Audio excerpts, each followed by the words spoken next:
Welcome back to my channel.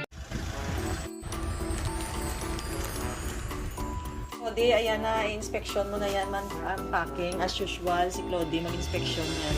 Yan talaga, routine ni Clody yan. Ang amon nga, inspector. Inspector Claude Waldo. So, Inspector Claude Waldo, is everything clear? All clear? Yan, all clear na ko, no? So, yan. Today, deliver. Kapon ko lang in-order, pero deliver ka agad. Ang ito. Kasi kailangan ko to pang balot sa maleta. 20 reals lang yan. Tapos, nag-order na ko in Panema. Imagine. Ito, magkano lang to? Less than 30 lahat ng prices nito. Kisa naman bumili ka sa Ramania na tatlo kada tatlo shin, tatlo 100. Ito, pag nag-sale, ano lang, mura lang. So, ito parang 25 lang yata ang bili ko dyan. Meron ako dito 19 reals lang eh. Mga pag ano eh, nakakatuwa kasi mura lang siya. Yan o. 19 reals. Tapos ito, mamili ka lang doon kasi nagsisale siya. Ito parang 20 reals lang to. Simple lang design. Pero magandang klase ng chinelas. Nakabox pa. Ayan, nakabox pa siya. Tapos, pumili ako ng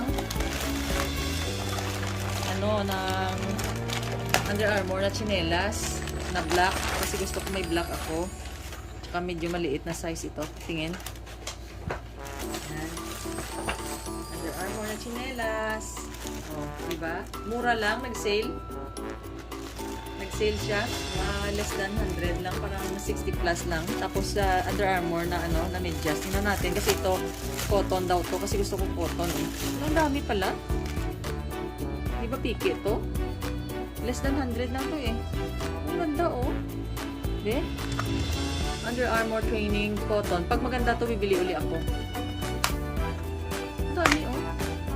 Ilang pairs pala. Okay, sukat natin. Oh, tama. Tama talaga. Tapos Under Armour chinelas, di ba? Oh, ang galing-galing. Ang galing-galing. Ang galing-galing. So, yun lang. Yun lang lahat. Chinelas.